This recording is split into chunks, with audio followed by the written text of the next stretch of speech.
अरे द्वार पालो कन्हैया से मेरे को लल्लू बेचना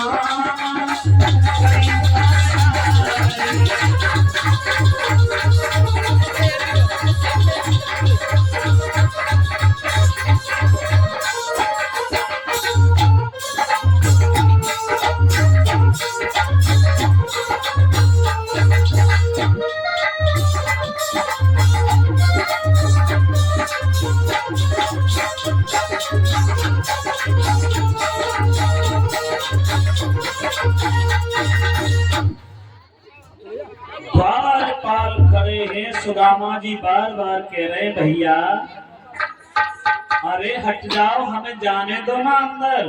द्वारपाल धक्का मारे, मैं नहीं अंदर नहीं आ सकते। कैसे अंदर जा रहे हो? देखो ना तन पे वस्त्र भी नहीं है, ये लग रहा है ना जाने कितने दिन से नहाए नहीं हो, तन से बदबू आ रही है। अरे भाग जाओ यहाँ से भैया, कहाँ से चले आए, भागो यहाँ से।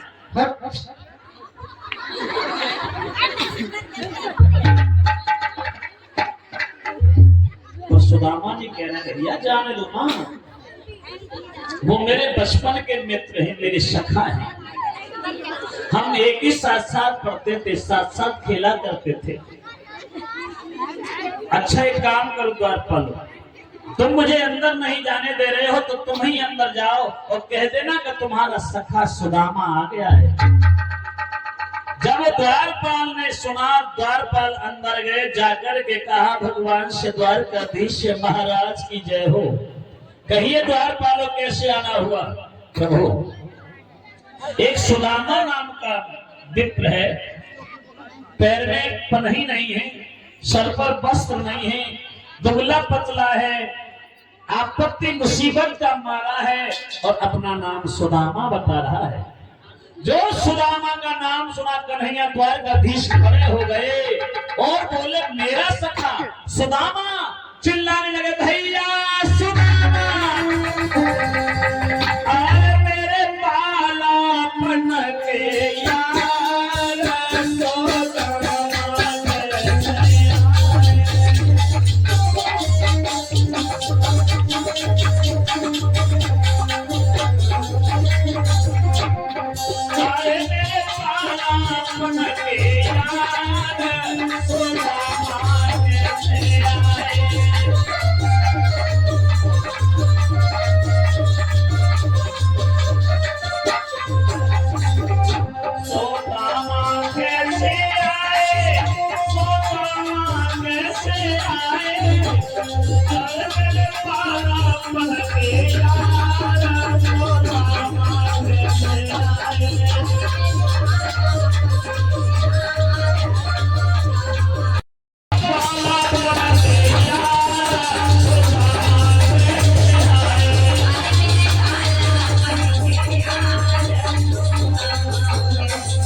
भैया आज कैसे कहा भूल गए सुदामा, आज कैसे आनो भयो?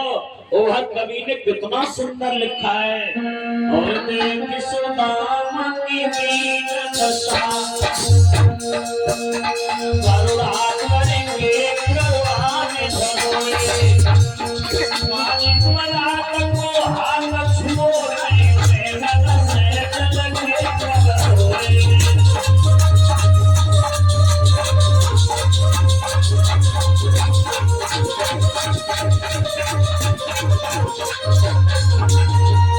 कन्हैया ने सुदामा को बिठा लिया अपने गद्दी पर।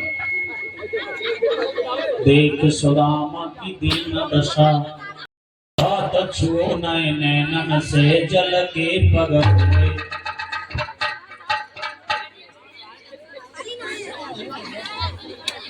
भगवान कर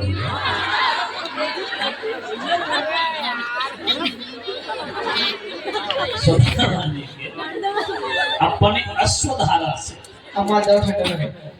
पैरों को धोया।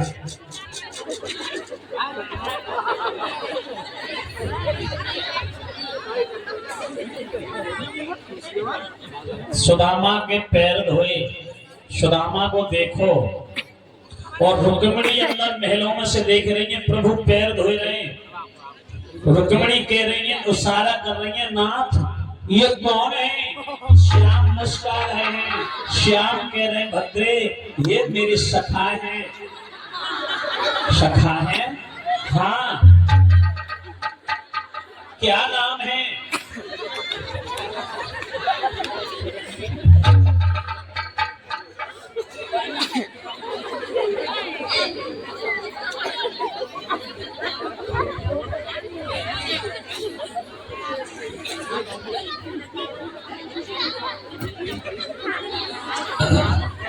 सुदामा जी कन्हैया से बातें कर रहे हैं और वहां 16,108 रानी है। सुदामा जी देख रहे, सुदामा जी कह रहे हैं कि रे भैया कन्हैया तेरे ये भीड़ भाड़ का एक ये भैया। कन्हैया कह रहे भैया रे ये सब तुम्हारी लौरी भौजाएंगे। लौरी भौजाई कितनी है भैया? कन्हैया कह रहे 16,108।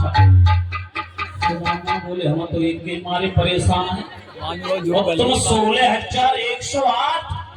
सुदामा जी सोच रहे हैं ये 16,108 एक एक रुपया देंगे तो मेरे पास तो 16,108 रुपया रह जाएंगे, मेरी तो गरीबी वैसे ही दूर रह जाएगी। पर कन्हैया भावना समझ गए, तन की जाने मन की जाने चित की जाने चोरी। उन प्रभु से कहा छिपो जग हाथ में है जीवन की दो। इधर क्या होता है? कन्हैया बोले रुक्मिणी से, रुक्मिणी देखो मेरे सखा है। रुक्मिणी बोलो देख लिया मेरे सखा? ऐसे तो सखा होता है इन्हें ना तमीज खाई की इकट्ठो सब कर लो नहीं खाएंगे। हाँ तुम तो जानती हो। अब एक काम करो, कौन सा? तुम भोजन बनाओ। ठीक है 56 प्रकार। ठीक है महाराज। ठीक है ठीक है। और देखो ये मेरे सखा है, मेरे बालापन के मित्र। जय आगे महाराज। हाँ ठीक है मैं भी बनाती हूँ। रुक्मिणी को अपने भोजन पर बड़ा गरूर था। 56 प्रकारों पर भजन चलाते। रुक्मिणी को अपने भोजन पर बहुत गरूर था कि प्रभु मेरे हाथ का भोजन बड़े स्वादिष्ट से खाते हैं। अब रुक्मिणी ने 56 प्रकार के भोजन बनाए और 56 प्रकार के भोजन लेके सामने आ गए। कन्हैया बोले भैया ये ले सुदामा भोजन करो, तुम्हारी भाभी ने बनाया 56 प्रकार के। ठीक है भैया। अब सुदामा ही देख रहे हैं कि वो जीवन में न देखे। सुदामा जी बोले काका खाए। सुदामा बोले भैया एक बड़ी सी परात ले आना ताकि मैं सबर एक ही में कर लूं तब खाऊं। ठीक है। बड़ी सी परात ले आए, सब एक ही में कर ले। अब कन्हैया पूछना ये बताओ सब्जी ठीक है? भैया बोले हाँ इस सब्जी के लिए बनाई? ये तुम्हारी भाभी ने बनाई। ज्यादा नमक का दवा बहुत ज्यादा है। ओहो जो इतनी बात कही से रुक्मिणी झूला की बोली हो स्वामी। आज तक मेरे प्रभु ने ये नहीं कही कि तुमने भोजन कैसा बनाया, इनको खाने का तमीज नहीं और इन्होंने मेरी सब्जी में कमी निकाल दी। तो श्याम मुस्कुराने लगे, वाह रुक्मिणी वाह।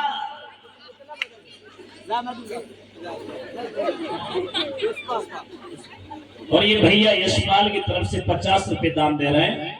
भगवान इनकी मनोकामना को पूर्ण करें। ठाकुर जी सदान के बंदावन। कन्हैया बोले वाह रुक्मिणी तुम्हारा तो गरुड़ मेरे मित्र ने तोड़ दिया। तुम्हें बहुत बड़ा गरुड़ घमंड था अगर मैं प्रभु के लिए भोजन बनाती तुम्हें स्वादिष्ट। प्रभु ने कहा गरुड़ तो अपनी पत्नी रुक्मिणी का तक नहीं छोड़ा। अब वहां सुदामा जी ने भोजन किए। सुदामा जी भोजन करने के बाद कुछ दिन रहे। बोले ओ भैया हाँ कन्हैया बोलो। और तुम्हारी भाभी ना जाने कैसे। हाँ हाँ ये भैया सुदामा बोलो। तो तुम आए तो भाभी को ले आते। भैया हाँ भाभी को है छोटे बच्चे के पास वहीं चले जाते। भैया हाँ हम तो भाभी को देखो ही ना है। भैया हाँ तो भैया वो याद कर तू नाम में मुझे याद कर तो तेरे पास ना हो। बड़ो अच्छा करो भैया। सुदामा जी बोले भैया अब हम चले। भैया हाँ 2-4 दिन और रह लो ना ना भैया तुम्हारी भाभी अकेली है घर पे, अब हम चलना दे। अच्छा हाँ नहीं मानोगे? अब कन्हैया कह रहे हैं तो तुम नहीं मानोगे तो जाओगे, चलो तो तुम्हें विदा करें। ठीक है भैया। अब दोनों मुट्ठी बंद है कन्हैया की और द्वारका से बाहर आए गए। कन्हैया बोले ओ भैया अब जी बताओ 6 महीना बारी रास्ता पे जाओगे कि साल बारी पे? सुदामा जी बोले भैया 6 महीना वाली कौन सी है? सुकल भैया ने ये वाली मुट्ठी खोल दी, ये 6 महीना वाली है। सुदामा जी बोले जामे तो कछु ना है, हो सकेगा जा मुट्ठी में कछु है। ए भैया सालवारी? कन्हैया बोले सालवारी ये है।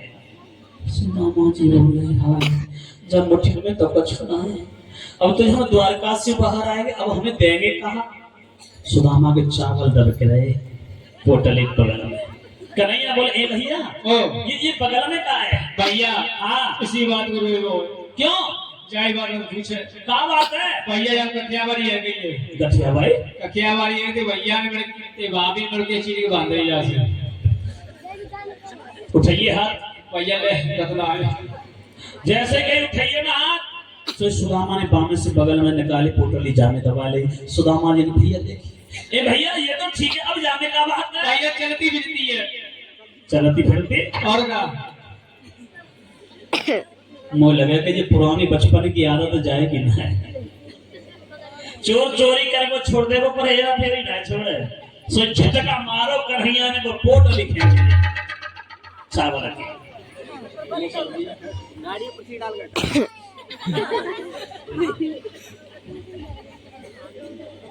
अब चावल लेके आए ना आप लोग, परीक्षा महाराज यज्ञपति चावल है आपके पास। तो जो भागवत जी है ना ठाकुर जी, यहाँ 2 मुट्ठी चावल चढ़ाएंगे, तीसरी मुट्ठी जब बोलेंगे तो तीसरी मुट्ठी अपने पास रखेंगे सभी, ठीक है? जो जो चावल लेके आए खड़े हो जाओ, चावल लेके। पहली मुट्ठी ठाकुर जी के चरणों में, दूसरी भी भागवत जी पर, और तीसरी अपने पास रखना, तीसरी मत चढ़ाना, ठीक है? अरे वो चावल लेके सभी बहने अपने स्थान पर वहीं से चढ़ाते रहना ठाकुर जी पर। श्री कृष्णा जी के नेत्र मिलन सुधामा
ये तीसरी मुट्ठी अपने पास रखो, चावल मत डालो ज्यादा। बैठ जाओ अपनी जगह पर, बैठ जाओ बहनों। तीसरी मुट्ठी अपने पास रखना, अपने घर जाके जो अपना अन्न है गेहूं चावल उसमें मिक्स कर देना, ठीक है? ये मेरे प्रभु का प्रसाद बन गया। बैठ जाइए आप लोग सभी अपने स्थान पर, जाएंगे कोई नहीं, अभी बैठ जाओ। MP सर सुदामा जी को विदा किया है भगवान श्री कृष्ण ने, 2 लोक दे दिए, तीसरा लोक देने को तैयार हुए। रुक्मिणी ने थाम लिया हाथ, प्रभु क्या कर रहे हो? अरे 2 लोक दे दे, 1 लोक तो रख लो, तीनों ही दे दोगे? कन्हैया बोले देने दो। आज ये ब्राह्मण न होते तो तुम भी मेरे घर में होती। तो मतलब ये ऐसे जोड़े मेरे में घर के चलते लोग, हैं। अपने स्वामी ऐसा मत करो। अरे तो इस टाइप से बुआ को पता न चलता, मम्मी पापा पता न चलते। मेरे घर तो शादी तो उनकी भी हुई है। सुदामा जी को 2 लोग दे दिए।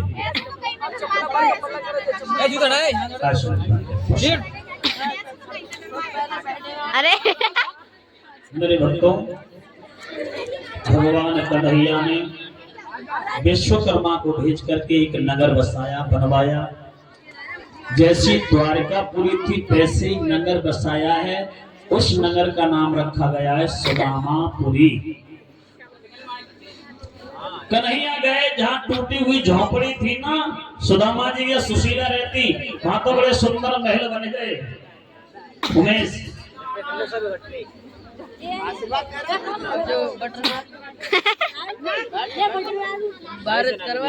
मेरे भाई, अच्छे महल बन गए सुदामा जी के। सब कंगाली गरीबी दूर हो गई। जैसे द्वारपाल कन्हैया के वैसे सुदामा के। अब सुदामा जी वहीं पहुंचे जब टूटी हुई झोपड़ी है, वहां तो नजारा ही बदल गया। खीर खाई जाएगी अभी।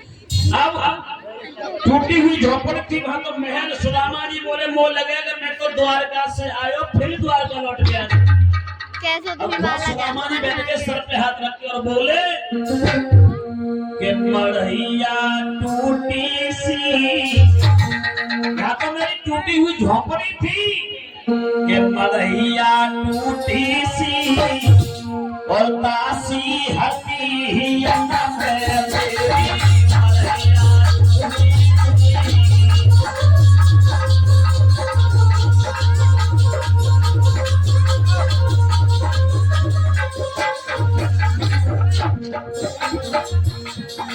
एक दुखिया समय बितावे। सुदामा कह रहे भैया का भयो, मेरे जो टूटी झुपड़ी आई है, दुखिया समय काटे रही। एक दुखिया समय बितावे, अब आगे में बुढ़िया सी दासी हटी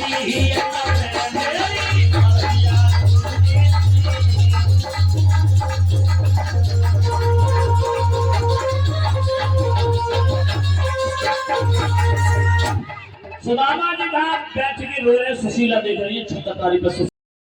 बहिर्दक्षक ने गुरु धर्मांतर को पीठ में डस लिया। अब अपनी दृष्टि पीठ की तरफ तो जा नहीं सकती। गुरु धर्मांतर की आंखों से अंधेरा होने लगा।